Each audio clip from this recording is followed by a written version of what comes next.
I love how you're still keeping it classic. Yeah, I still do my Dutchess. Smoking the Dutchess, man. I appreciate that.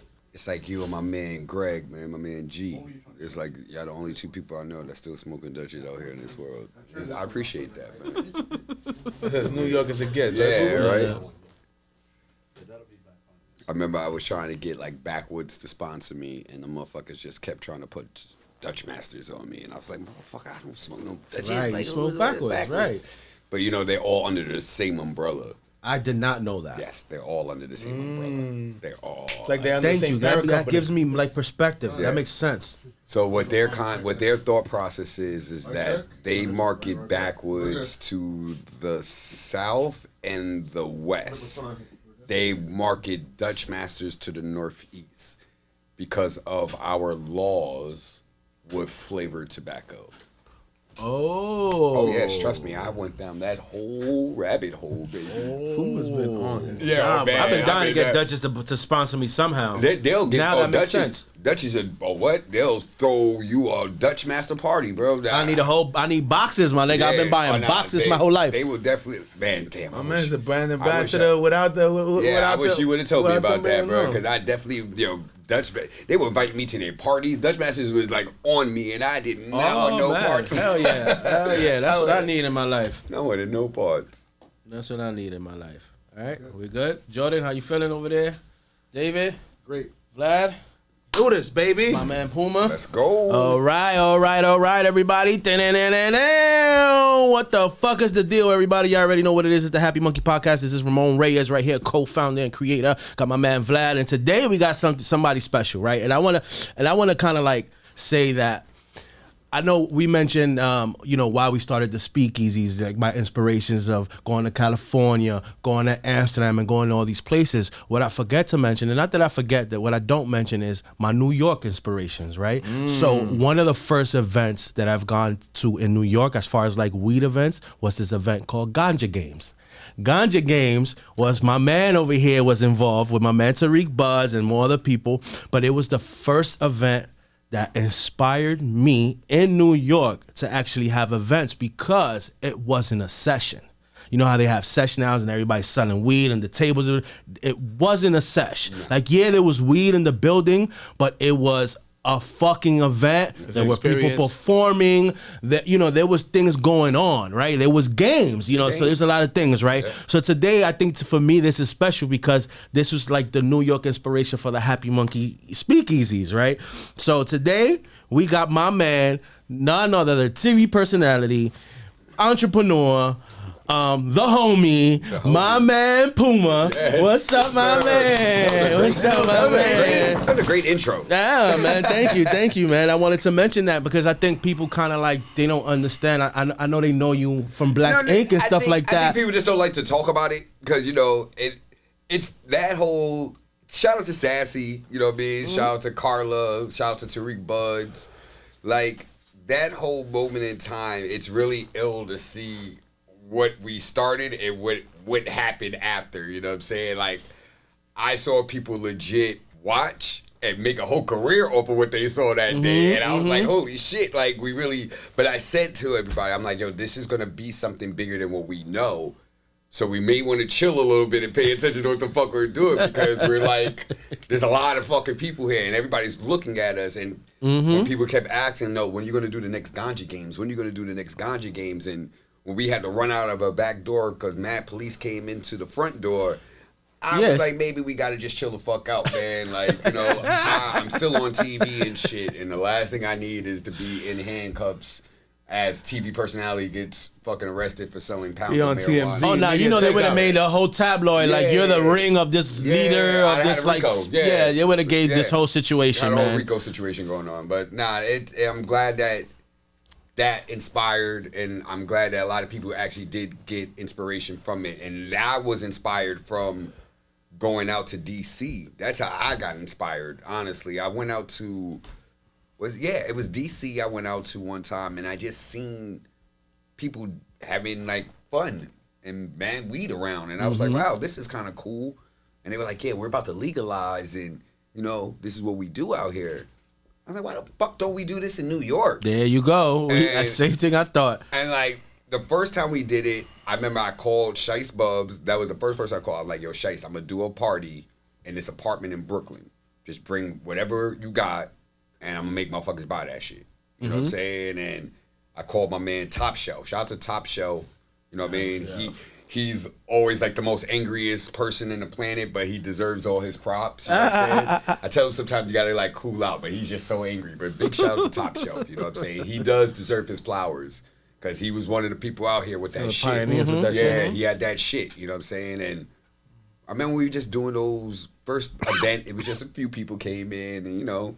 It was fun. So then we was like, let's get creative and let's maybe have somebody kickboxing in this motherfucker. And, you know what I mean? We'll get a couple more people who sell weed around here and, you know, whoever else. And I remember that's when the cans were out. Yeah. The cans. You know, like everybody was being inventive with the weed. And, you know, we would just go ahead, show that shit, you know? And we realized that too much money started getting made. And once you see too much money being made, that's when it's like, everybody starts feeling away. They want to go do their own thing. People want a swagger jacket, and it just got weird. That's why they always say when there's too much money, shit gets funny, Puma. Shit gets really weird, bro. And like, I just like it made me just fall back off doing events altogether. Like, and that's why I started coming to you guys stuff. Remember, like I just wanted to be in the background and just watch what other people were doing. And then I started seeing people who had the tables start doing events. You know what I mean? And then I just started seeing crazy shit like.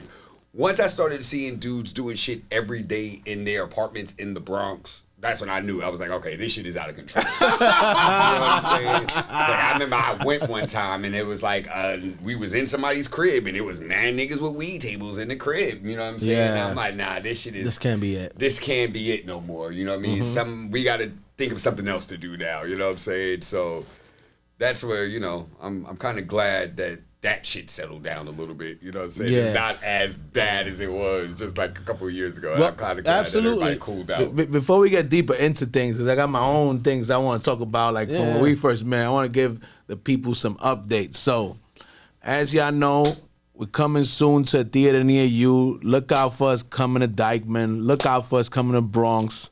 I'm sorry, coming to Brooklyn. Brooklyn, man. BK. Brooklyn. I got my Bronx brother in here. I got confused. We're coming soon to a theater near you. If you want to get down with the dream team, you ever wanted to be part of a new inspiring industry and movement like cannabis, go to the link in the bio. Send us your info. We'll reach back out. Go check out this good old merch. Remember to use the code LISTEN for 20% off. And, you know, stay Make sure tuned your in. resume is good too. You know what I'm saying? Don't go out there with no bullshit resume. We taking this shit serious. You know what Absolutely.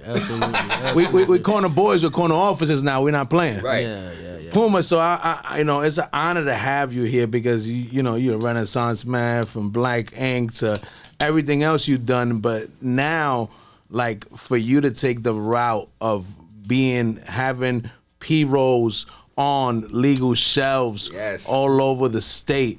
I love because I know that you could have gone a different route, but you saw the vision of like what this cannabis industry can do for us people that have been going through these struggles, how it can legitimize us, how it can make us bigger. Right. And I'm really honored to have you here because I remember when we started, like Ramon said, you inspired him. You came and you was who you was, and we were just starting out. We were just a speakeasy. Shit was illegal on 38th Street, and you came to support us. So it's an honor now to have you here and to be able to support you and to tell the rest of the state that everybody should have you on the shelves because you're a true Yorker, a pioneer of the culture, and now you know you're bringing your talents to the legal side to make this pie bigger for all of us because you could have took the other route and not been doing this. Yeah, I appreciate that. Thank you. Yeah, man, and you have celebrity status, and there's a lot of other celebrities that have gone the weed route, but them niggas ain't real pieheads, bro. Let's be real. Like my man is a real piehead, been smoking blunts forever. Smoked with all your favorite rappers. You know, so it's like it makes sense for like you, and then I love the fact that we was talking about this earlier off camera that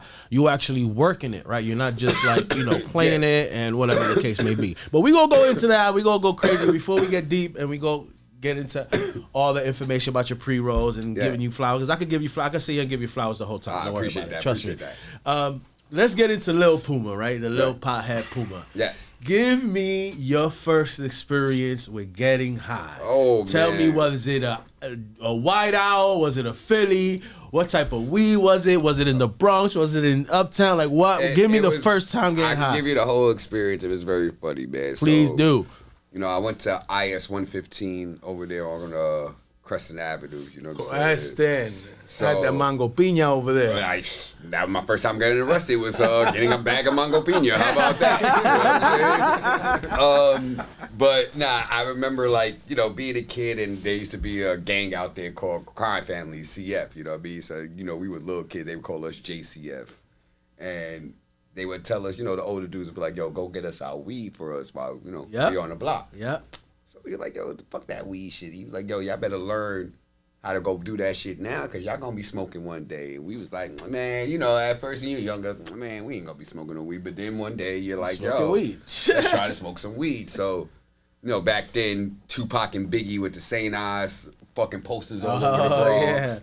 So, we got us our little St. Oz bottles. We got us a chocolate Dutch. Wow. And we got some chocolate from 183rd. You know what I'm saying? Elliot? Creston. Nah, Creston between Jerome and Grand Concourse. So, the Jamaicans be all over there right there. So you just got to walk on 183rd and then somebody's going to run up on you. So we got that. And I remember we went on the block and we rolled it up. Didn't know what the fuck we were doing, but it came out to something.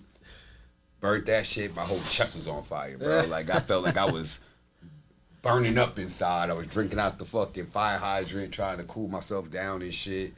And at first, I did not like it. I didn't like that weed shit. When I first tried it, didn't like it. But then it's when I got shipped down south, because I got in trouble in Nanuet or some shit. You know what I'm saying? And I got arrested in Nanuet. So they shipped me down to South Carolina and did the whole Scared Straight shit. Scared Straight. Yeah, I had the whole Scared Straight experience. Legit, they put me in a jail with other people and really tried that shit. What made it even funnier though is them motherfuckers loved me because they kept saying I looked like a little Bobby Brown and shit. So they were fucking with everybody else, but they were like, nah, but leave little Bobby alone. Leave little Bobby alone. So I got through that whole situation, but then my cousins were like, come on, we're gonna go smoke some weed. So I remember we went through a trailer park and they were like, yo, you getting out and you gonna go buy it. Go get that lady this $5 and she gonna give you a bag. So my ass get out, give the lady the $5. She just looks at me, lifts up the bucket of crabs, slides the bag from underneath the bucket of crabs. And I'm like, okay, this is a whole experience right Word, here. a bucket of crabs. Right, so then we roll up, and then I felt like my cousins really taught me how to smoke weed. You know what I mean? Shout out to my cousins in South Carolina. You know what I mean? They taught me how to inhale, right. And, get high, and be giggling and laughing. And then once I got back to the Bronx, it was over from there.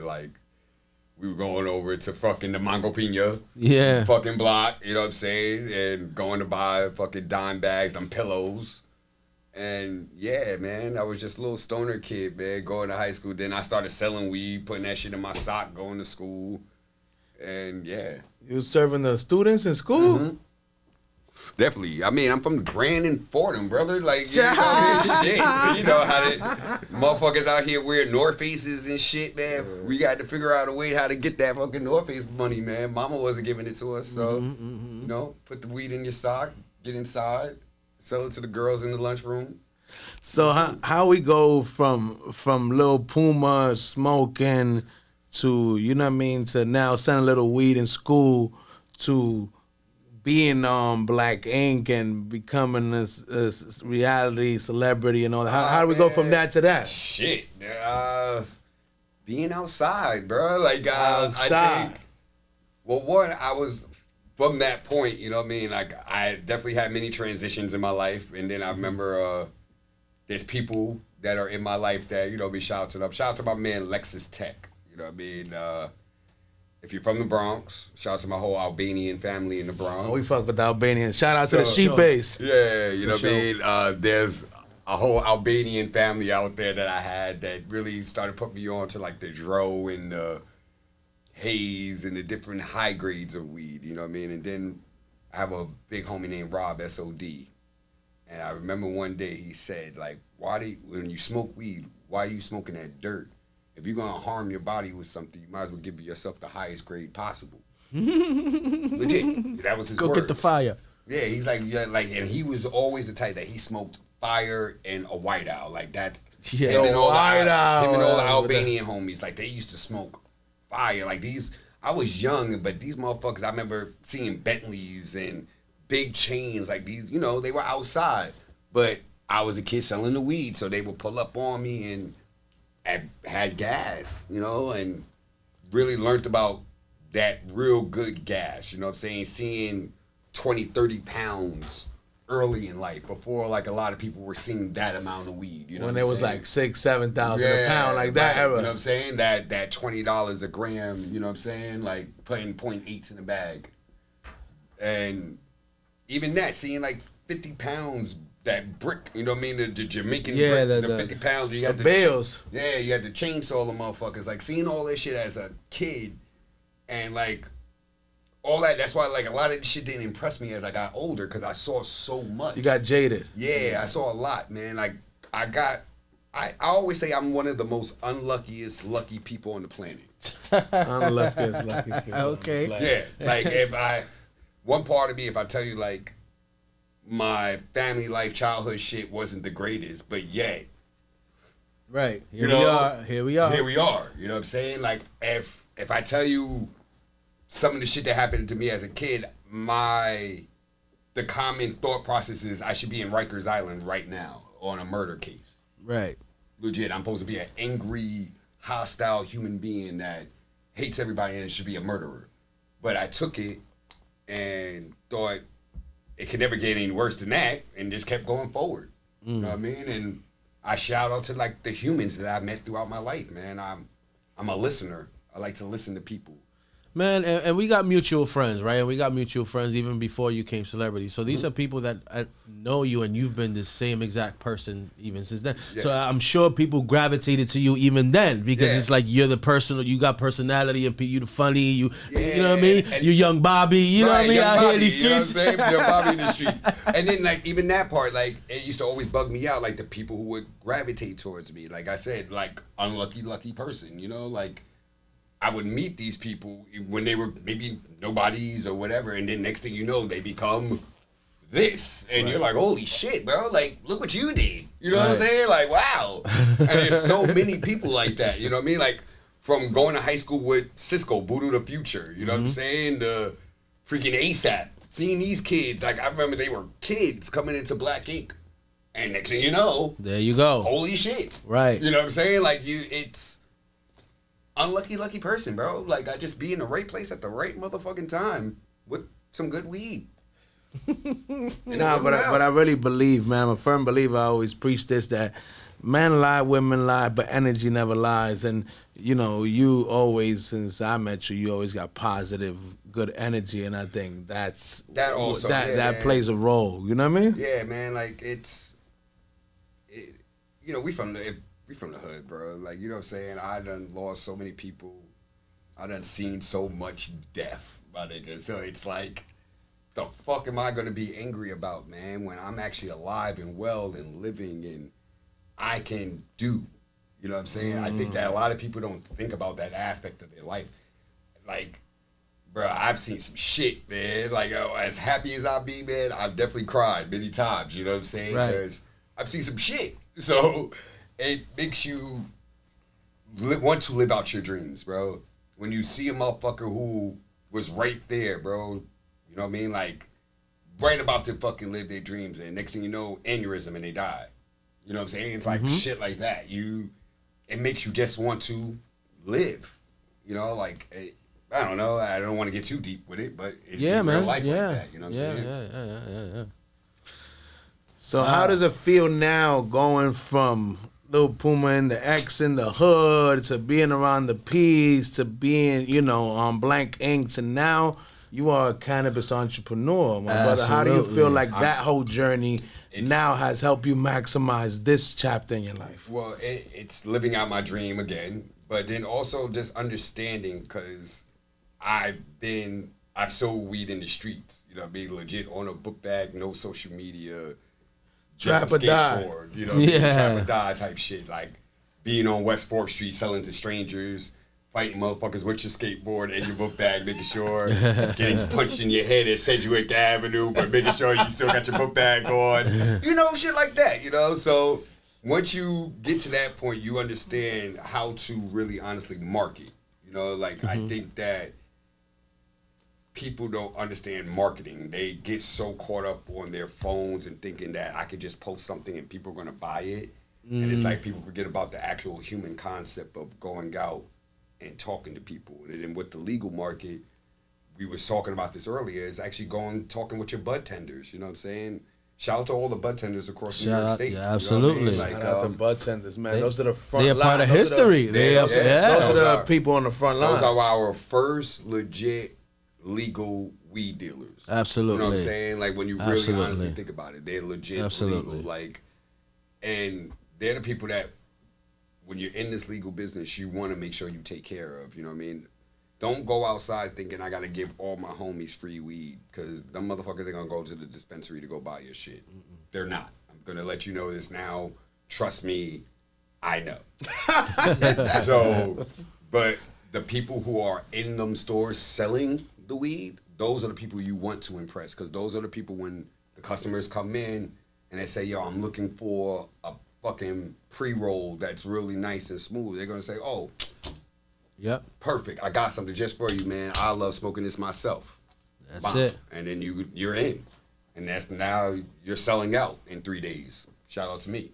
Shout out to Urban Weeds. In Queens, Astoria, Queens. Word. Shout out to all of them. How many stores you in now, Puma? I'm going to say 11, and I just did the count when you asked me earlier. I'm at about 11, but I'm still got more. Like, I have a whole list. And shout out to, like, the whole New York State, man, because it's been a journey, man. Like, it's really dope to see my state in the cannabis lane and winning. You know what I'm saying? Let's see everybody, all the biggest names in the cannabis industry in California. Where were they this 420? Here. Yeah, Nueva York. California was empty this 420. Yep, they were all here. And it's showing that our state is doing it right. We are on the right track. We need more of the people to understand that the dispensaries do got fire. I was just walking down the block with this jacket. Shout out to Days Cannabis on Union Square. And a kid came up to me. He's like, yo, do they got gas in that dispensary, bro? Because, like, I went to one of these shits and they ain't have gas. Do they got gas? I'm like, yeah, yo, you got to pull up. Like, they got shit in there.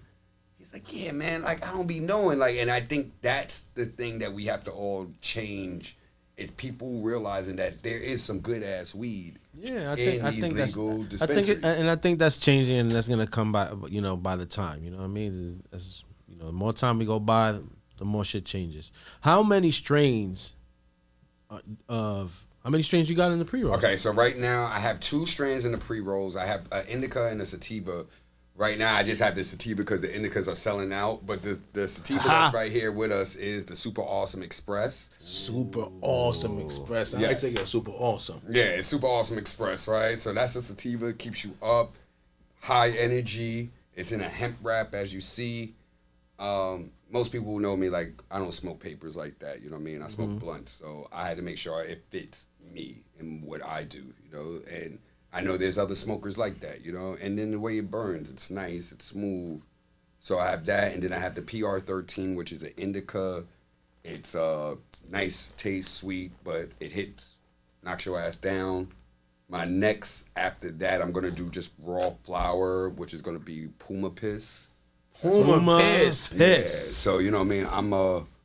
I thought about like just the classic cat piss, and then we had the classic cat piss. Then we had the newer edition True with the York cheetah shit. piss. So I thought, let me Let's go get the Puma next piss. level. I and ain't go mad at Puma that. piss. You know what I'm saying? So definitely work with a geneticist. We got something really nice coming to the people. You know what I'm saying? And it's gonna be good. So. Come on, that's crazy. My man from the Bronx working with geneticists and all that Yeah, shit. Come on, man, man. you know Let's what be I'm real. saying? That's Had to get just, that into shit it, crazy. man. I love the graffiti and how it's P-Rollz, but like that graffiti style, like you could tell this is a New York brand. Right. You know what I mean? This ain't from Nebraska. You know what I mean? And that's Oklahoma, nothing like I that. also wanted that. That was the thing. I wanted it to stand out and make people know it's from New York, like especially New York City. This is a New York City Yeah, this from the Bronx, right? and this is like the Bronx, right? You know what I'm Yeah. saying? This is a New York thing, but also it's across the state. You know what I mean? Shout out to Buffalo and Buffalo. You know what I'm Right. saying? Like, I want the whole state of New York to just really enjoy, feel the experience. Yeah, man. I think we are enjoying. Right. What do you think, Puma, for those out there, you know, because, you know, I go through this a lot where I'm trying to preach to the homies on the block, like, this is not just for me, not just for Ramon, not just for Puma. This is for us. This is our opportunity to get a shot to try to, you know, get involved. Right. And they think like it's a science project because it's legal. They get intimidated. They don't try. How was the process for you from starting your brand to getting a partnership with a farmer to being on the shelves? I mean, the whole process, honestly, it took years. You know what I mean? Like, this farm is not the first farm that's approached me. You know, I've been definitely like a top free agent, if I could say so. You know, like different people have come up to me. My thing was quality, taste, and understanding what my mindset was and where I wanted to go. Like, I didn't want to. There's a lot of times there's a lot of people who see weed and they just get excited. You know what I'm saying? Like, they don't think about different things. Like, is that an indica? Is that a sativa? Is this dense? Is this fluff? Is this depth? Is this, like, there's so many different questions. Is this a candy? Is this an OG? There's so many different questions that a lot of humans don't even ask. They just see weed and they get excited, you know? And I really try to teach other people just to really know what you're smoking, you know what I'm saying? Because it's good for you. But the process of like getting into legal shit, it was a whole process, man. Like, just meeting with the right farmers, going to these places, trying out the product, listening to what they say, you telling them how you feel, like getting the right feedback, bro. This not even. I almost started in Denver. Denver was right here with me. Oh man, I had some great pitches in Denver. You know what I mean? And great pitches out there, and that almost happened. But then New York, you know what I mean? Big shout out to Honest Farm Co, man. Like, that whole family team out there, like, they have a really great farm, great business sense. Like, the product is good. It worked. It felt like the perfect partnership, you know? And It was really organic. It wasn't forced. Yeah, it wasn't forced. You know what I mean? Big shout out to NYCRA. You know what I mean? The New York Cannabis Retail Association, Jason and his wife. Shout out to them. That's and they had the link between us. They brokered kind of the deal and putting us together. And it was great. You know what I mean? At first, it was like a meeting, and me and the guy just hit it off. You know, like, it just was like conversation that he understood me, and it wasn't just like, he wasn't just trying to give me the first pack that just came from for cultivating. You know, like, sometimes a person sees a rapper, like I said, they just, whatever it is, and here, put your name on this. Yep.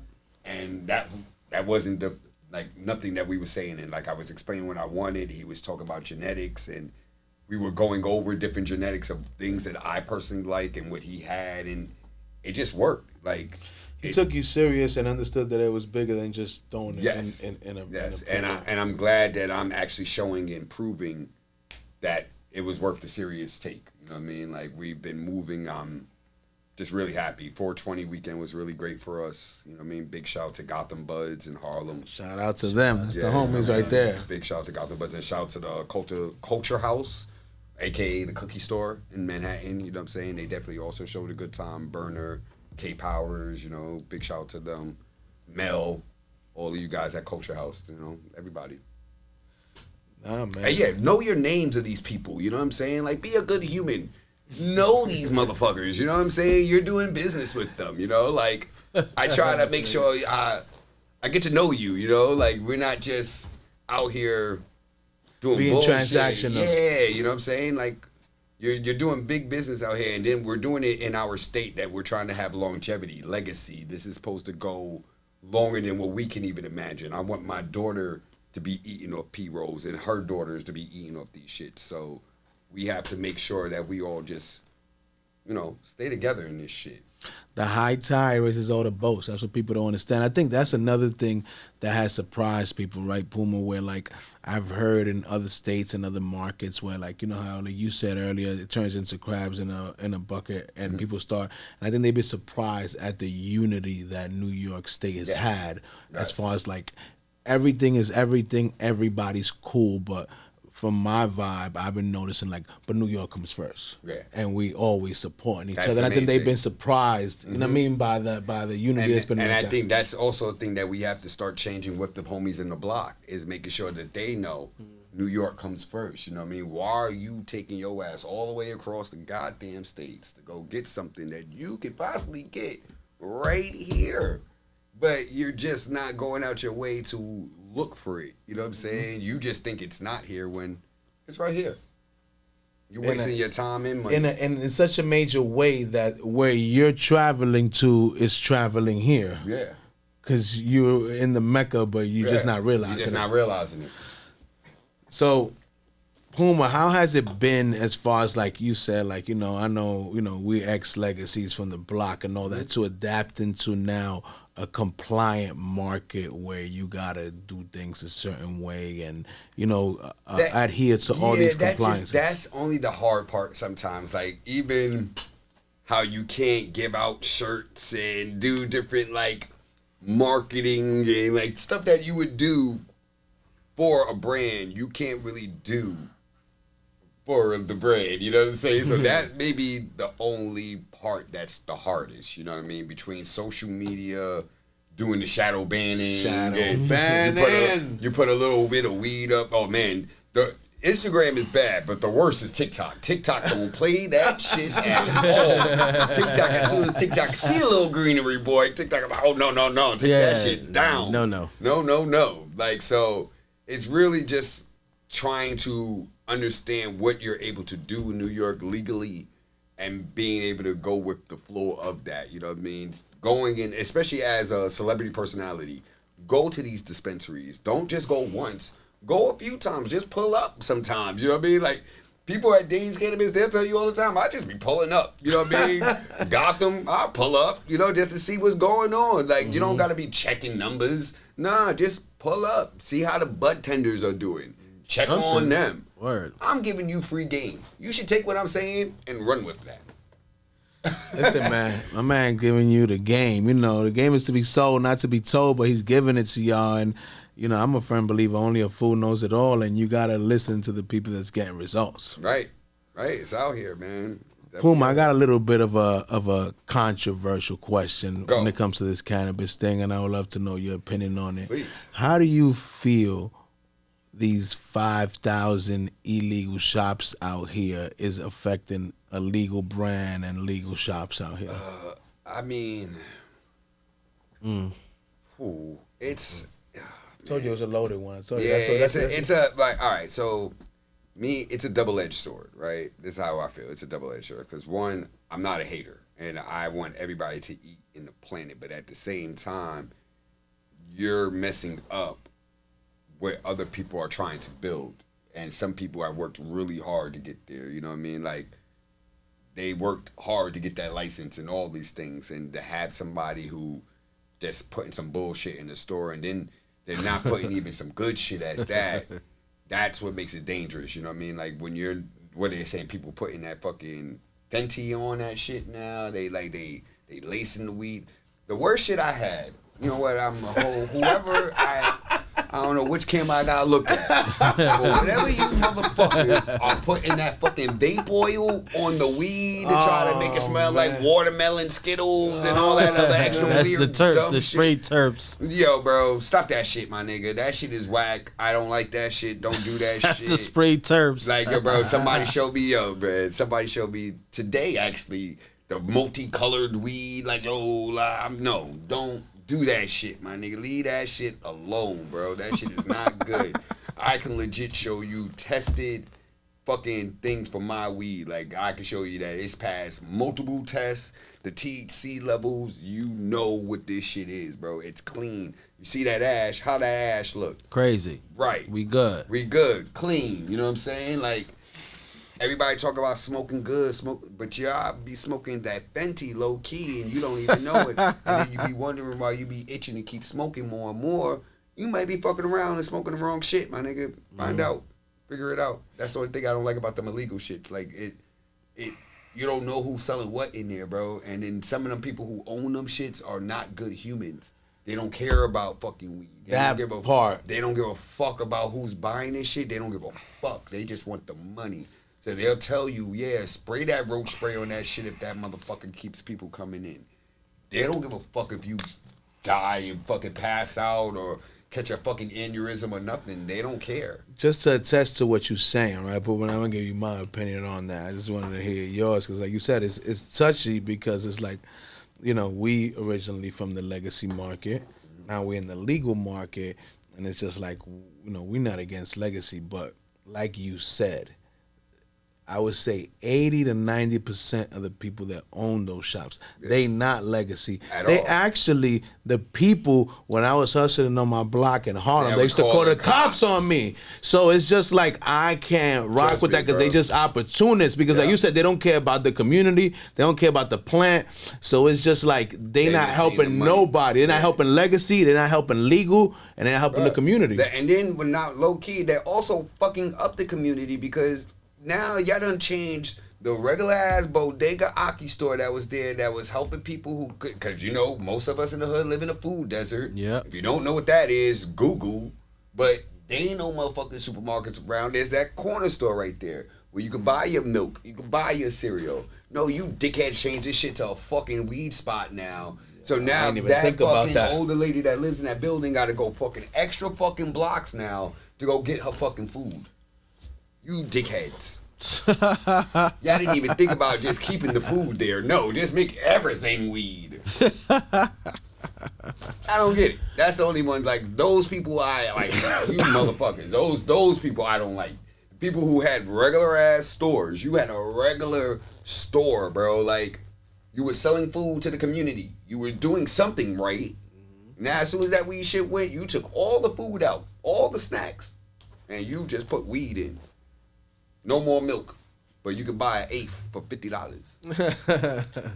Well, talk about Munchies, because we talk about Munchies on the show too. Yes. We don't go deep.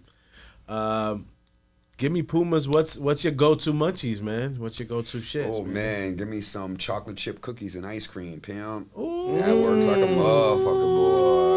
What we got up in here? Let's see what we got up in here. We got a couple. Oh, y'all got them big ass cookies too. Yeah, man. Shout out to Chip City, baby, our sponsor. You got the Munchies. Chip City get you right for the night. Oh, yep. See, I'm not even gonna grab that. We're gonna do it right after the podcast because you gonna have me on here with mad chocolate all over me now. Nah, that shit look dumb good though. Shout out to Chip City. We got you, man. So Puma, tell us about taking it back to, like you said, when you first started coming to the lounge and shit like that on 38th. Give us a memorable experience you had from the speakeasy on 38th days. Shit, just the first one. You know what I mean? That whole experience of that first day was mad funny. If you like, there was so much going on in that studio that day on your first event that I don't even know if y'all realize. So I came there because my man Blue. Shout out to my man Blue. Blue Shoes. Shout out to Blue. You know what I mean? Shout out to the whole Coke boys, everybody. You know what I'm saying? Shout out to the homie. So I remember he called me up because there was an engineer mixing Cardi B's first album, right? So he was in the back, right? He was in that back studio, and I was in there. Yeah, because Cardi B recorded Bodak Black in there. Right. So he's in that back shit engineering her album. And I remember I'm back there, and the dude, like, Blue was talking to me, and then the engineer dude was like, yo, I got to take his phone. I'm like, what? He was like, yo, I got to take his phone because I'm engineering this album. I'm like, my nigga, I got a kid at home, bro. You're not taking my fucking phone. I must have been Evan. Yeah. I'm like, are you out your mind? I'm like, yo, my nigga, I know Cardi. I'm not going to record you doing her album. I'm like, I'm not one of them type of humans, my nigga. You ain't got to worry about that shit with me. I said, matter of fact, fuck all that. I'm gonna go see what's going on with that weed shit going on out there.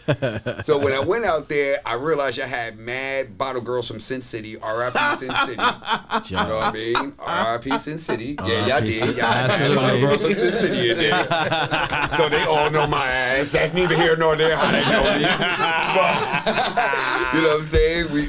They all like, yo, Puma, you know, it's so dope to see you in here. You don't know what's going on. And then you came out and you was like, yo, and you gave me the whole tour. And I remember just seeing it and I'm like, nah, this shit is going to be dope. This is going to work. I was like, yo, you should put more weed in. He was like, nah, it's just going to be us, my nigga. And I'm like, all right. I'm like, I can dig that. I was like, all right. And then I remember I kept coming back and then I kept seeing more and more people coming. Like, I mean, like, there was one day I saw somebody up there that you don't really see come outside too often. And, like, he's one of them type of people. I'm not going to say who he was, but shout out to him. You know what I'm saying? So when I see him in there, I'm like, yo, my nigga, like, you outside? And he's like, yeah, I'm fucking with this weed shit. I'm like, oh, shit, okay. And, you know, it was dope. You know what I'm saying? Like, it was really cool to see just the amount of people that was coming in them joints and like just the vibe, you know, even like at the beginning when you had the massages and like all that shit, like shit was dope. You know what I'm saying? Like it was just a vibe then, man, and like everything, bro. Like people fuck it up, you know, motherfuckers, man. Everybody fucks up everything, bro. You know what I mean? Like I just hate humans sometimes. We can't. But it's all good. But we can't just keep having. We fun, all you know aspire to inspire. Look. You inspired Ramon, inspired us. Then we grabbed and we inspired the other 1,000 lounges that came out of that and all this craziness. So that's the whole thing. And I also feel like once you guys start y'all dispensary in the Heights, it's going to inspire. Because you know how it goes, bro. Once somebody, I feel like it takes people like myself, you guys, like once these motherfuckers keep seeing us and we're doing this shit and it looks good that we're doing it and it's working, everybody's gonna fall in place, bro. Cause there's too many motherfuckers that we all know that's made multi-million-dollar cannabis companies, but they're still in the streets. Motherfuckers still local in the streets. And it's like, yo, bro, if you don't take your ass to these dispensaries, bro, you can get people in Rochester, Buffalo, Albany, all these motherfuckers to know what the fuck you got going on, bro. You gotta just rethink your process, bro. Get the fuck out of the streets, man. Like everybody. I get it, my nigga. Like, who doesn't love, you know, the money? Who doesn't? But it is so much more, bro, and you could do it the right way, my nigga, like the really right way, and really start thinking long term. You know what I'm saying? Like, listen, Puma, let's be honest here. Like, I'm a person been locked up 22 times. You know what I mean? 2-time felon. Like, when would I ever thought in my wildest dreams that I would be able to be a co-founder, a CEO of a legal company for the same things that I got arrested all those times for?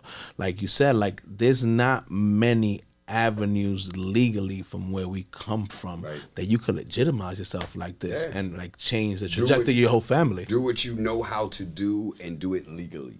Like, it doesn't get no better than that, bro. And it's like I said, it just takes more of us, people that people respect, that they know did it, that, wow, all right, he's in the mix now. Like, you know, like, all right, let me just talk to, like I said, like, just me recently doing this, I've already had other people call me, like, yo, put me in the mix, yo, how did you, like, it's already starting. You know what I mean? It's the start of the process. And I told people, I'm like, it's going to be like somebody like myself. They're not going to say it, but I'll be one of the starters, you know what I mean, that make other people just start, man. There's so many rappers and athletes, man. Like, man, I want to go talk to John Starks. He has no clue. If Gary Payton, imagine John Starks. John Starks. In New York? Remember when you heard it first? John Starks in New York?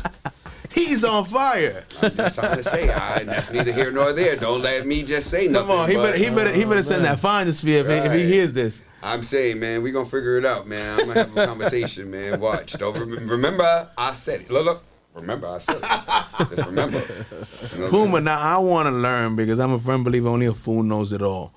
Because I don't know too much about it because I don't have any tattoos. You give me an understanding of how the tattoo culture in New York, Blue to be on TV, and how it just like has turned into this phenomenon, this culture that ended up on TV. Like I knew always like, you know, the white people, you know, they always had like, you know, the fucking bikers, the tattoos and all that. But like until y'all, I didn't know that there was a, you know, black and brown culture alike. Yeah, I mean especially in New York. What's funny is like how cannabis, hip hop, and tattoo culture really was the major blueprint of my life. You know what I'm saying? Like hip hop and tattoo culture really kind of came together. I'm gonna say late '90s. Oh, you was tagging up. Yeah, like we was tagging up outside, you know what I mean? And then I was out there working in Tough City Tattoos in the Bronx, you know what I'm saying? So I remember I got in trouble and I needed a job, so I went in there and asked for a job and they gave me a job. You know what I'm saying? I just needed something. Because people don't know how hard it was for people like us to get a job. Yes, like you can't imagine, job, bro. Like you was either handing out flyers, selling dope, or fucking robbing people, boosting, you know what I'm saying? And that's what I got in trouble for, boosting. So I had to figure out something else, you know what I'm saying? So, like, being in there, and then it was right at the perfect time, because that's like when DMX and Eve with the paw prints and all that shit was like really in our face at that time. And when you see stuff like that in your face, the common human usually goes and wants to replicate it. So seeing how hip-hop, music videos, all that culture blowing up, that blew up the tattoo industry at the same time. And there wasn't too many black-owned shops. And we knew that, you know what I'm saying? Especially working in the Bronx and seeing what it was. You didn't see black tattoo artists, but we knew they existed. So we figured, let's open one up in Harlem, call it Black Ink, and see what happens. And at first, it was just fun, bro. Like, I'm not gonna lie, those beginning years before TV was just fun. We were just throwing parties, and I was selling weed up. It was a real passion project. Like everybody was happy doing it. It didn't feel like work. Nah, you know what I mean? Like different people were coming in, people were filming shit in there. Like we wasn't paying it no attention. We were just having fun. And the next thing you know, somebody says, "You guys should be on TV," and you're on TV, right? And you're thinking, this shit's only gonna last like one season. Right? You're like, whatever. Yeah, you're like you're in this VH1 commercial, and you're like seeing the Mob Wives and Jenny McCarthy, and you're just us, and you're like, yeah, these motherfuckers gonna fucking cancel us. First season. Anybody want a fucking edible? And I gave everybody an edible. I swear to God, and we all were high as shit filming that commercial. The first weekend, like. Crazy. The first day of filming, I got arrested on shrooms. And yeah, I was shroomed out. Never go to jail on shrooms. Oh, man, that's not a good idea. Remember, y'all. Yeah. Don't do that. Yeah. But, like, just all that. Like, being just chaotic like that. And you're like, nah, this shit ain't gonna last. And then fucking 11 seasons damn near. Wow, 11 seasons? I didn't know that shit. We just finished 10 and a half, or whatever the hell that means. So this would be, well, if it happens, 11. Wow, so that's crazy, brother. Yeah, but it's just like you just said, that's and crazy. that's Congrats. what I'm noticing that people always like are trying to fabricate things, right, and just like do these cliche things and cookie cutter things, but the real things pop because they happened organically. And y'all was all in there for the passion. This is really who y'all was. And y'all was really having fun. When somebody tries to, like, let's just create that. Let's get some other folks, and it doesn't work. It was so funny, like, to this day, people swear all that shit that we were doing was scripted. And it makes me laugh because I'm like, damn, we really must have been fucking entertaining then, because you can't script a kid having a bag of coke in his little pocket and then go there fucking at his parole office as he's seeing his parole officer, and that just happens. Now, you can't fake me having a kid. You can't, like, it was so many different aspects of that show that happened to us in real life that it wasn't fake, bro. Like, you put a bunch of people from the Bronx and Harlem and Brooklyn on television, and you just say, go. Give them a bunch of Hennessy and tell them go. And it's like, what did y'all expect? You know what I'm saying? It became something bigger than what we even expected. I always say, like, I put it into a way, we're like the Wu-Tang of reality TV. You know what I mean? We were like something that we created as a group that had no clue what the fuck was gonna happen, and it became so big that Black Ink LA, Black Ink Chicago, and It's crazy. shit is wild. franchise. To now they try to recreate what was happening with us in our real lives for other people, and it didn't always work. You know what I'm saying? So it's kind of crazy in its own little way. Well, not only that, right? Because a lot of organic things, you know, arrive and end up being short-lived or whatever the case may be. The whole thing of being able to kind of like consistently live up to 10 seasons, that's you know, that means that we were at least, y'all were crazy or whatever it is, but we were all smart enough to go, yo, guys, I know we all feel some sort of way, but this is business. Let's make sure that we still show up to this. Yeah, you know? We've had moments, but it definitely did work out. Kid to getting a relationship to having a kid all the way to now. That's kind of crazy. And I displayed that all to the world. You know what I mean? Like going through shit in my marriage, I was on a television show. Yeah, that shit was crazy. Yeah, you know what I'm saying? Like let them people see it. Like my wife crying, yelling at me, all that shit. You know what I mean? Like I feel like I've been so transparent with the world. It's so hard sometimes to even tell people who I am. And I know that sounds really weird, but it's like it's not like you should know who I am, but it's more like when somebody says, "What do you do?" And it's like, shit. I guess I'm just like one of them humans that just I've displayed my life to the world. You know what I mean? I guess I'm like an experiment for the mankind. You know, like how to be a decent nigga out here. Like one day, like in the aliens find us, they'll see videos of me. I guess this will be one of the videos. Right. So, Puma, now you, like I said, being a true Yorker, you saw, you know, where New York started at, from the nickel bag to the mango piña to the dro to the haze to now where we are, you know, with P-Rollz on the shelves. Right. Now, where do you see New York heading in the cannabis industry, let's say like 3, 4, 5 years from now, and where do you see P-Rollz and Puma in it? Well, one, I see us finally having our indoor situation indoored. You know what I mean? If you know what I'm talking about, you know what I'm talking about. So I'm hoping that we have our whole understanding of grow and what we can give to the people in New York State. You know what I mean? We're still going through that whole greenhouse and yada yada craziness right now, you know? So one, I'm hoping that we can improve the product. You know, like we have great product in New York, but there are also ways of improving it.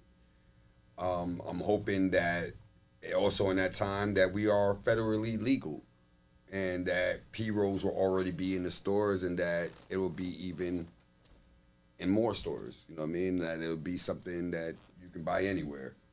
And I'll be like Marlboro out this bitch. And Newport. And I add to my opinion with that, and New York is gonna be the cannabis capital of the world. Yeah.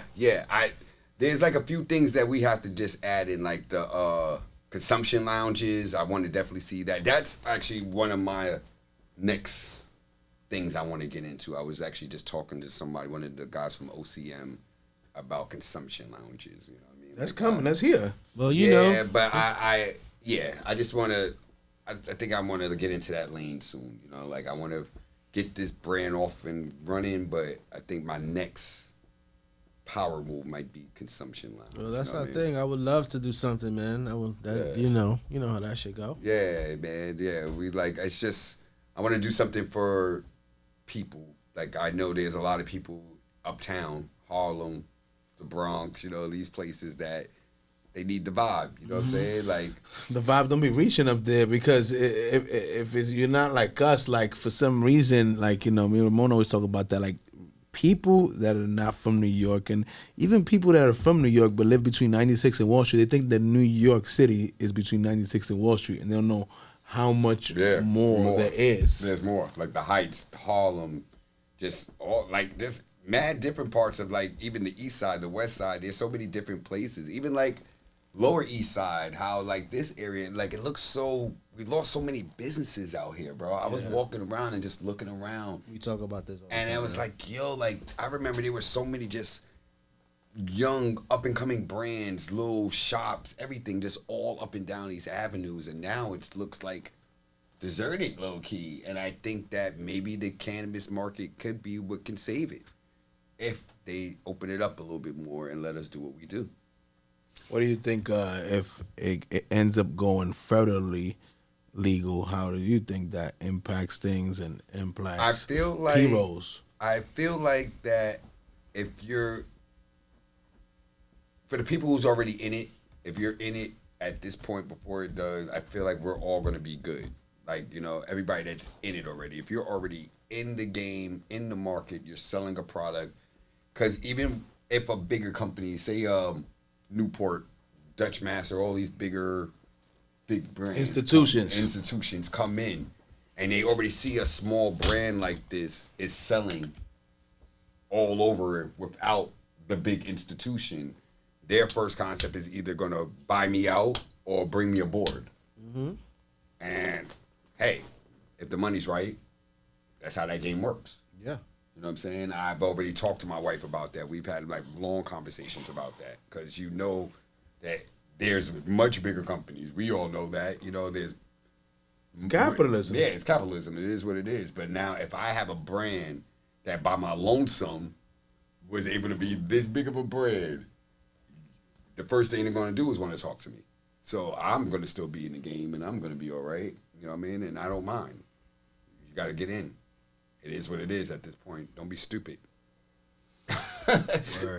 Don't be stupid. You know what I'm saying? If I can get this and I can sell this motherfucker for a couple million to bring a bigger brand, shit, you think I'm not? Hell to the fuck yeah. You know what I mean? These motherfuckers be, you know how many of these people, I'm gonna tell y'all something low key. You know, y'all be seeing these people on the gram and y'all be thinking that they own these companies, but they be actually selling it to some of these Asian people low key. And y'all don't be knowing it. They just be having them still on the gram.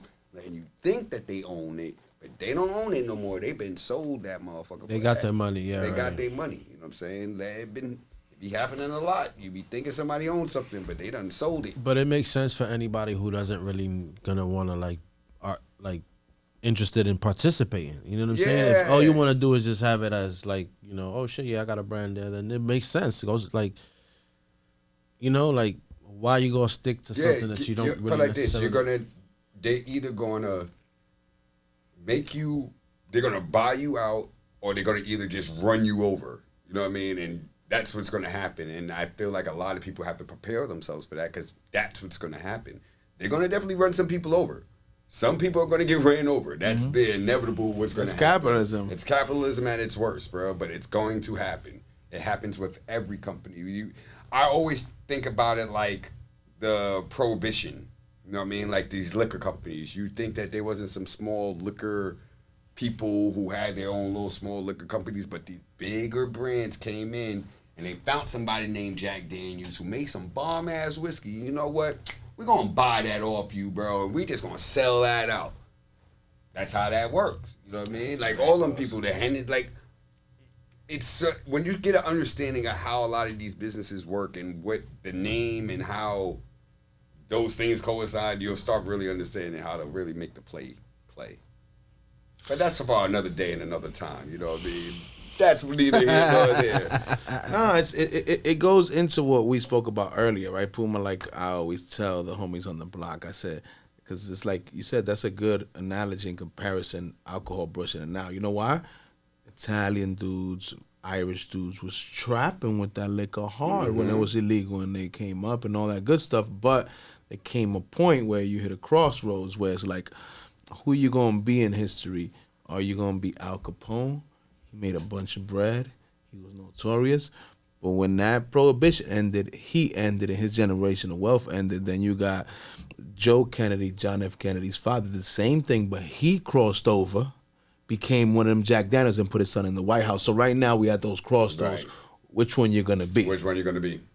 And that's what some people, like, I tell them all the time, I'm like, yo, man, it's legal. It's here. You have a brand already, man. Like, you can do it.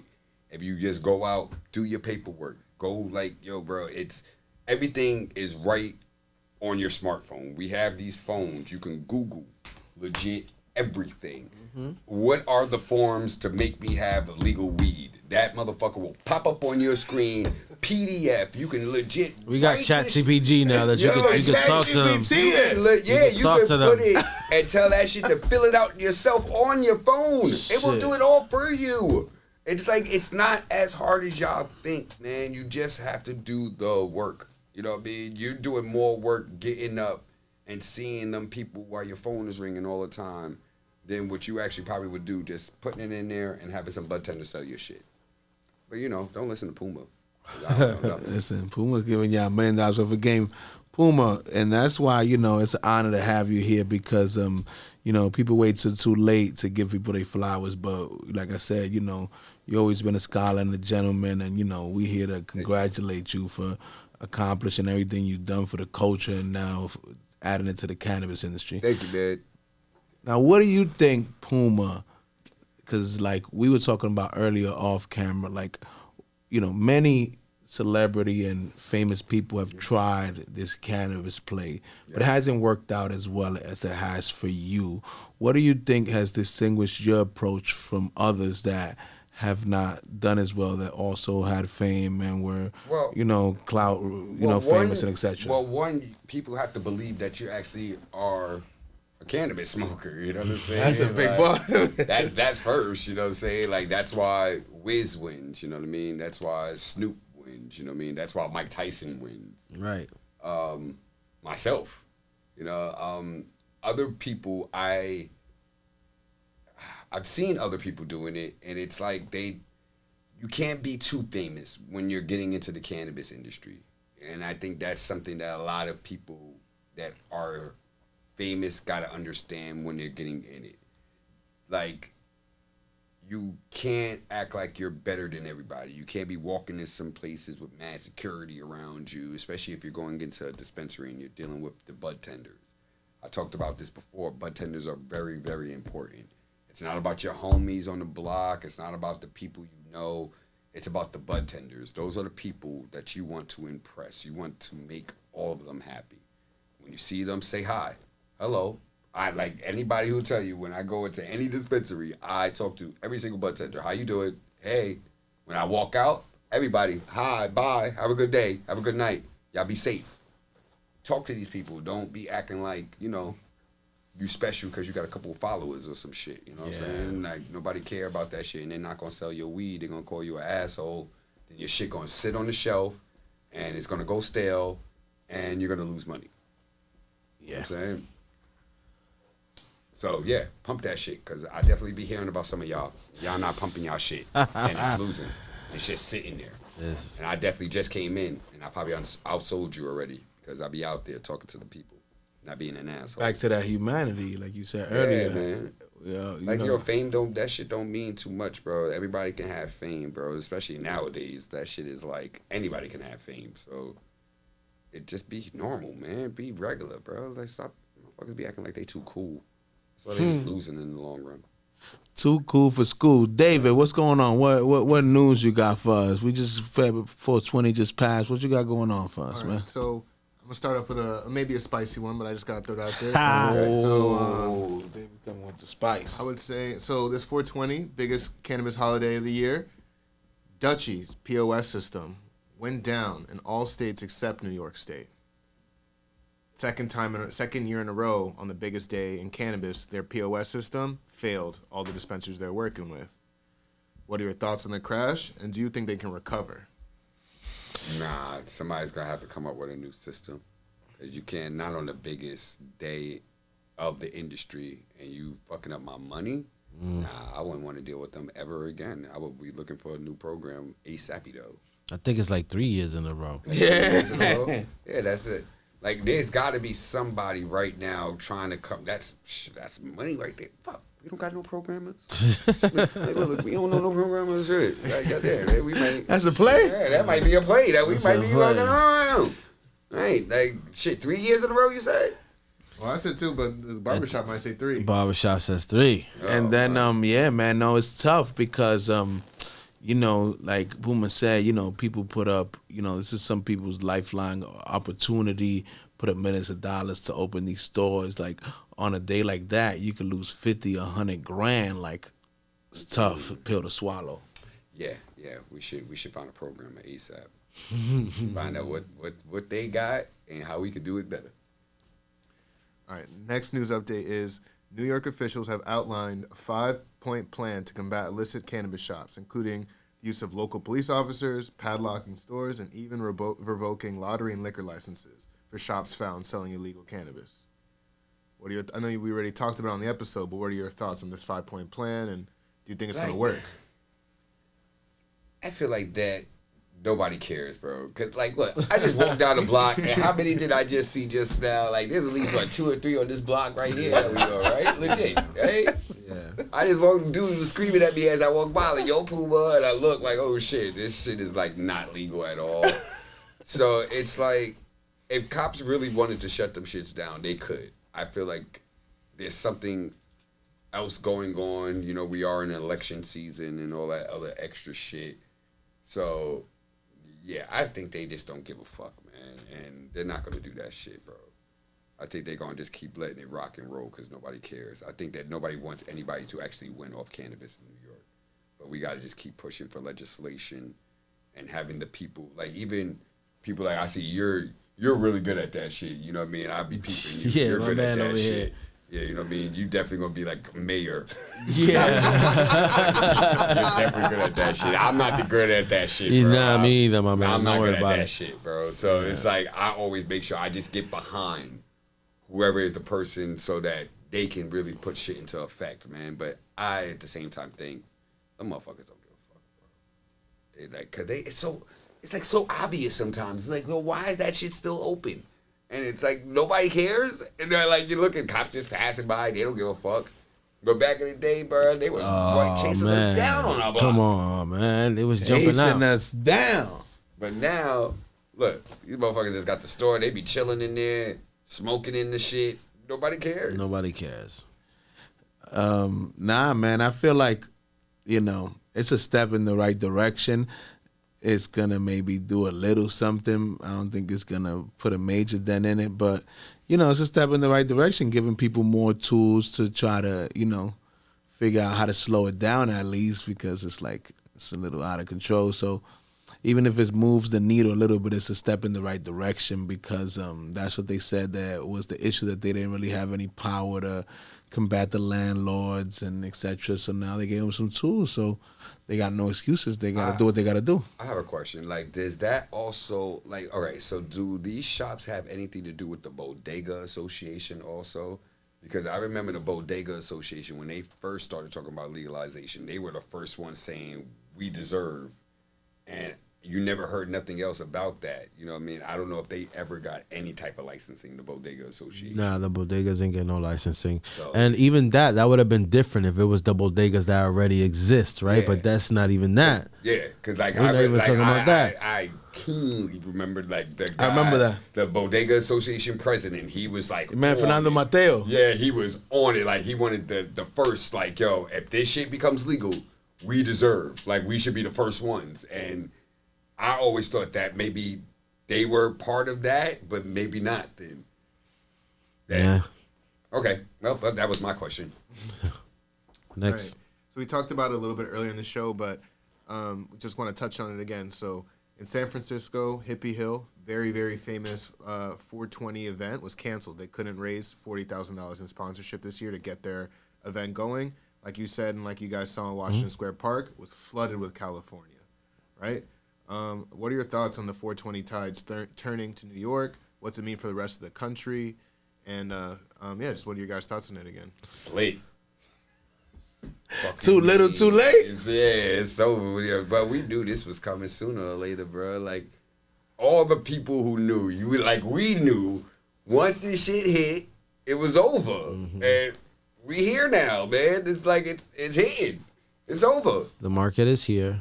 It's always been here. It's been here for a while. It's that now it's on the internet. You know what I'm saying? Right. Um, Come Come on, man. You didn't see how the Lakers lost yesterday, how the Knicks won? I'm just saying. It all goes together, man. It's here. It's here. New York is popping. But I'll give you this much, right? So I was in Washington Square Park 2 years ago. And Washington Square Park, they've just to get it clear, Washington Square Park has always been a place where people celebrate 420. Yeah, before the brands, before everybody all of a sudden. The first urban myth of the helicopter. Yeah, exactly, right? Like Washington Square Park is where the city got together, even though we weren't a part of that culture because we were uptown in Bronx and shit like that. But that's always been like a place, like before the brand. So now to kind of like have brands kind of like say, yo, this is like our event, it's kind of like weird and shit like that, first of all, right? You know, second of all, like 2 years ago, I love the whole energy in Washington Square Park because it has that New York feel, that crazy, like, you know, the juggler, the unicycler, the crazy ass dude with the sign probably dancing, a band. You know, the New York life was kind of like there. So, you know what I mean? Like 2 years ago, right, Jordan? There was a fucking mariachi. You know what I mean? Like it had culture. Like it was like, you know, New York shit going on, right? I think now this 420, it was, some of that energy was there, but then it became like a flea market because everybody had tables and everybody was like, you know, getting and shaking. You know, I ain't mad at anybody trying to get money. It's just, you know, 420 is kind of like a place where people celebrate 420, not necessarily. Not trying to make money off of. Yeah, I mean, even if you go make money, like you could go do something, right? Go produce something. Go do an event. You know, whatever. Like, the way it always was with me is like you almost kind of give it back for the money that you made that year. It's like that was like the 420 is like the holidays, like almost Christmas as the store. Exactly, you know. So it's like it kind of felt a little different because it seemed business. Like people, there's like niggas had their business up. You know what I mean? Like it was like real business, and I just feel like I hope it don't turn too much into that. You know what I'm saying? Because it's still 420. Like I don't want to be on work mode for 420. How many events we didn't already do in these last couple 420s? Because that's not the type of time we own a 420. We would just have a good time, right? And even the one that we wanted to produce was a free one, right? So it's like like 420 is a day that you want people to come just have a good time. You know? And I kind of hope we keep that spirit in New York because this is, you know, weed is gonna come. Like you just spoke about it. You know, indoors is gonna come. Growers are gonna come from far and wide. All these things are gonna come. I don't see that not becoming a thing. Here. You know what I'm saying? Yeah. So it's like I just hope that the spirit of just the whole like, yo, it's 420. Everybody come outside and smoke together. Or like I used to do on my block. You know, we couldn't smoke outside because we didn't want to get locked up. So I used to bring everybody to the roof and we smoking 2-3 ounces at the same time. So just like that whole spirit, I hope. Do you think that New York needs to maybe do a festival of some sort? Maybe starting something new?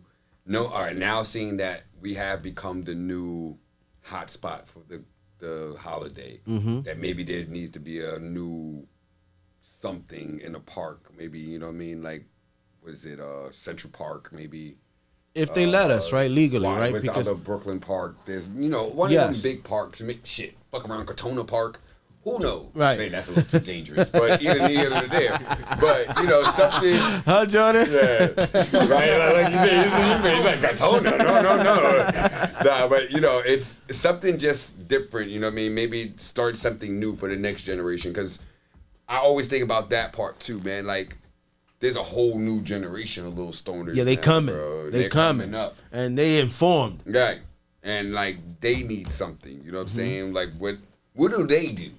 You know, like honestly, I don't hang out with the 21-year-olds. You know what I'm saying? See what they do when they get stoned. Like, I don't know. I don't know. So I'm very curious to see like what would they want, because we have to really start thinking about them. Longevity.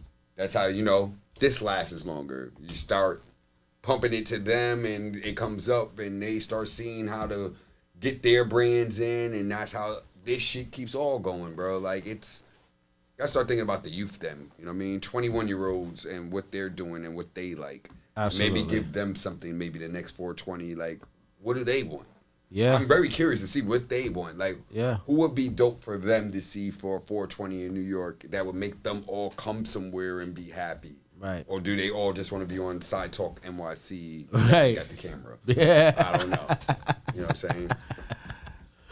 It's lit though. All right, last question, not cannabis related, right? But I was just curious. So every time I open up my Instagram or my socials, all I see is a new rap beef, a new freestyle, a new something coming out. It's awesome. Yeah, I was curious. What's your current take on the current state of rap? Awesome. I love it, man. I'm from the Bronx. I grew up on fucking hip hop, bro. I'm Tupac. Fuck your bitch and click you claim. You know what I mean? Like that shit. You know. So yeah, it's cool. I mean, I just don't like. The only thing I don't like is these fucking weirdos who need attention that's using AI to make these fake songs. Like That's kind of crazy. That's awkward. I didn't even know that was going on. David had to kind of tell us like, yo, these guys are making weird. So I didn't know what was real and what was fake. I legit, I'll put you on the game. It's the AI is called Suno, SUNO. That's the name of the AI. I use it myself. You can make a song out of anything, bro. Make it sound like anything, anybody, any. That's it's insane. Very ill. Like I made a whole fucking P-Rollz jingle. That's simple, fucking crazy. Bro. Crazy. That's fucking crazy. Crazy, Raj. It's like, and it's ill because it just. You tell them 70s funk? And then, look, and then what?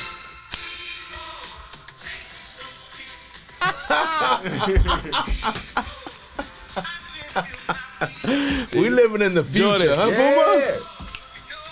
And then I tell people, I'm like, I made that. And they're like, what? I'm like, yeah, bro. I'm like, AI. Jordan, tell him to send you that, my brother, before we leave. I got we you. need that.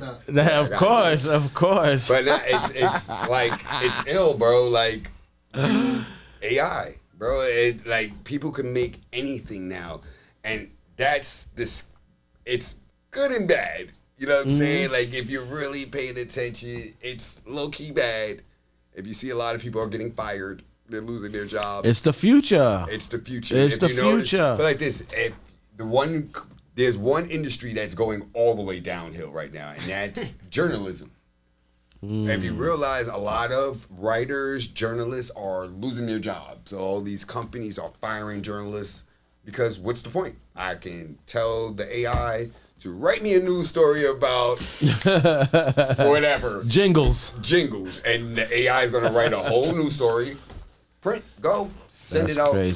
put it on the app, put it on Apple News, and it goes. So all right, so can we say, or can you maybe help us out and give us like a list of songs that might be AI that's out, right? Because what's a real...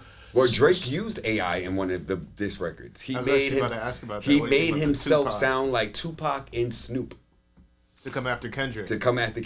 Wow. Snoop is still alive, and he used his voice with an AI. Wow. Okay. And then he ended the song with essentially Drake. That was like featured Tupac, Snoop.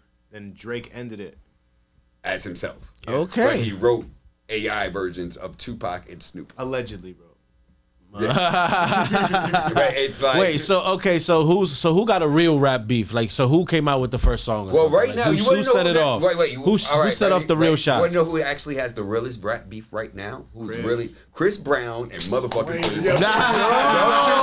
So I feel like them two definitely, if they see They got each the other, real smoke. Yeah, they got the real smoke. They got the real smoke. Like somebody's getting punched in the face on site. On site. Yeah, definitely. One of them getting on site for sure. For sure, one of them. They're definitely gonna fight in public. I'm gonna be honest my with you, man. goodness. Like, I think it's Oh, good my because it's just like, you know, like Puma said, like hip hop has always been competitive, and it's just like a part of you being in the top 5 or anything. It's just that you had to battle and beat somebody else. I don't remember ever anybody being in the top 5 that didn't have to battle somebody or go at it with somebody. Battling everybody. Exactly. But okay, but let me make sure I give my conspiracy theorists something to hold on to. Okay, let's do it.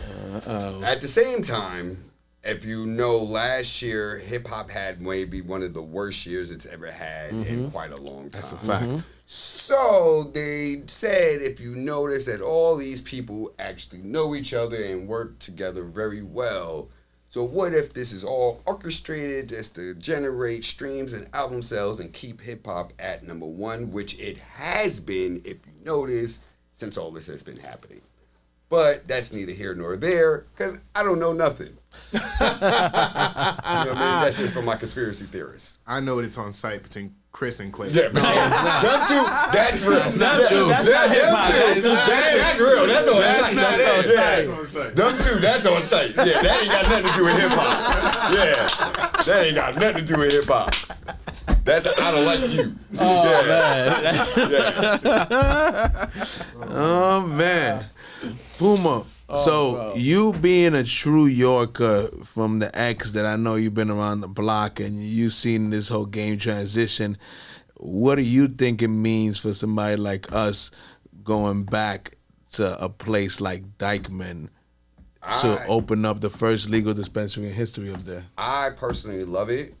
I want the people, like I said, the youth. I want the younger ones to see y'all doing this, because it's going to give them the motivation to do it the right way. You know, like it's almost like myself, all right? I saw people doing it the right way. You know what I mean? I got to meet different people in the cannabis industry that was in it, selling legal cannabis in California dispensaries. And that was the motivation. Like, if you see somebody doing it, it'll help you want to do it. So I feel like you guys are going to really help a whole nother generation really become something bigger for our state that's going to drive our state's cannabis numbers even higher. You know what I mean? Like, I'm really, really excited for you guys. I know that, of course, like we all know, you're going to deal with some bullshit. You're going to deal with the hate, baby. You know that's going to come, you know what I'm saying? But you guys know how to handle that shit. That's going to be nothing. You know what I mean? That's light work. You know what I'm saying? Just keep doing what y'all doing. Keep being authentic. You know what I mean? This is what got you guys here to this point. And shit, that shit's gonna fly, man, you know? And P-Rollz is gonna be in there. So. Absolutely. You already know. Fire. Anything less of being civilized, man. So, man, this has been a real good one, man. Like I said, you know, from when we met you to now, like we've been on the journey. You've been on the journey. Man, How the journey's in the sec now. Man, all of us, man, from what my man Hawaiian Mike Shefahaya, you know what I'm saying? Like everybody, there's like a good group of us that we all know each other. I'm telling you guys, we all know each other. We see each other at all these fucking events. We like, not the ones y'all be thinking about. We be at these other shits. And we all see each other like, nigga, you here too? Like, yeah. We be there, man. And it's like, it's good to just see everybody, man. Like, we're all in this together. No competition, just collaboration. Yeah, shout out to Nycra, always saying that. No competition, just collaboration. We got to just keep building this shit up. So once it does go federal, we don't get ran over. We're fucking standing strong. Yeah, we talk about this all the time. It's like, you know, okay, like for the last couple years, we all had to fight and, you know, be activists and all that stuff. But now it's legal. So now what part of the game you are you choosing to play in, brother? Like, that's it. Like, that's legal now. There's some people that, like, you've seen them, they've been in it. They don't even realize that they were activists in it. They were just trying to make money, I guess, off of it. Became something bigger in the cannabis industry than they thought. And it's like, bro, you got to change it up now. You got to be in it. You know what I'm saying? Like that.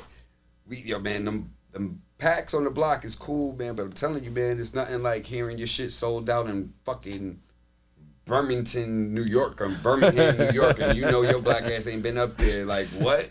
Yeah, your shit's selling, you know? So, yeah. That's love, man. That's love, man. Yeah. You know, you got them people moving your thing. It's like real, man, if you know what it is, it's like that, but it's like that. You know what I'm saying? You know what I'm talking about. It's like that. You know what I mean? Yeah, you know what I mean? It's like that, but it's like that, you know? Like Puma, that, why don't you tell the people where they could keep up to you, to P-Rollz, and everything? What's up with the one word? Okay, I almost forgot. I got a little high.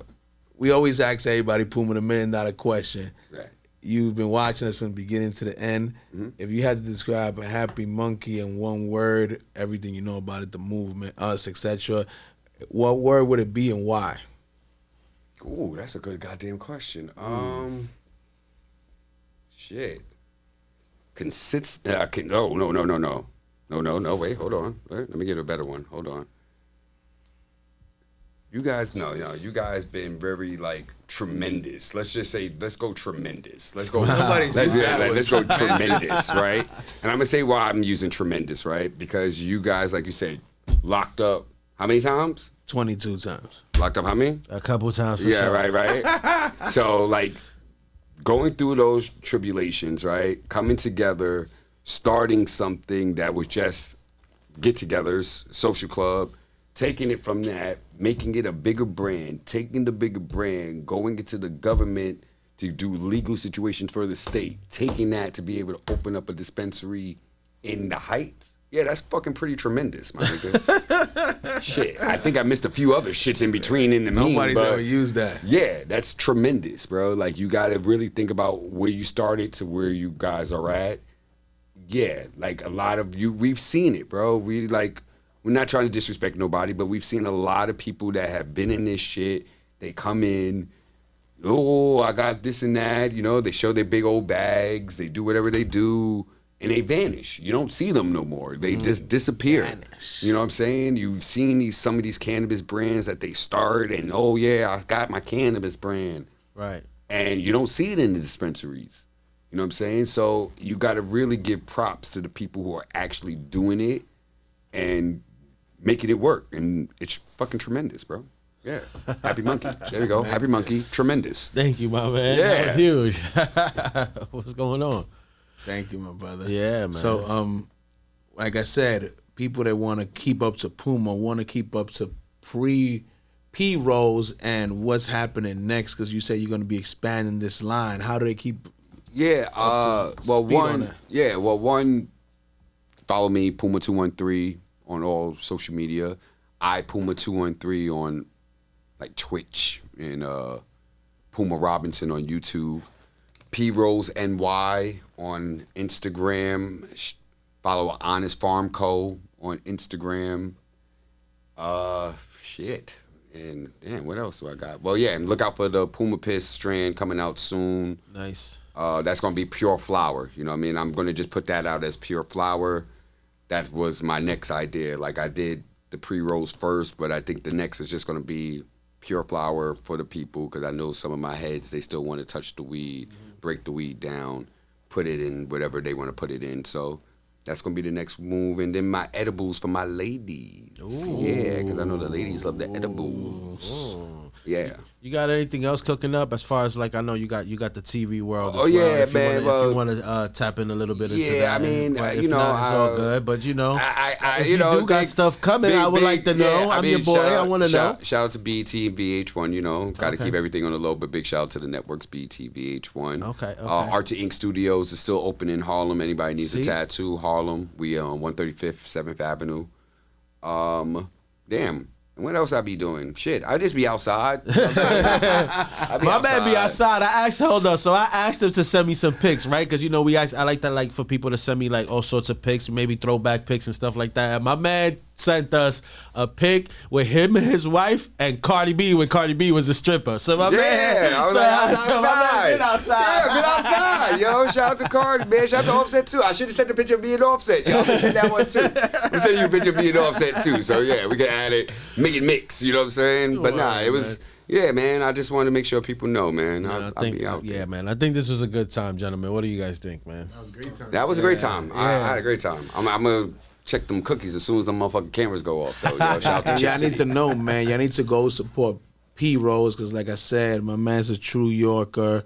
Yeah. You know, born and raised New York native. So when you support him, you support New York and the community. So Absolutely. Go to your local shop and get them P-Rollz and stay in tune. Super Awesome Express PR13. You know what I'm saying? If you want to stay up, if you want to be down, holla at your boy P-Rollz.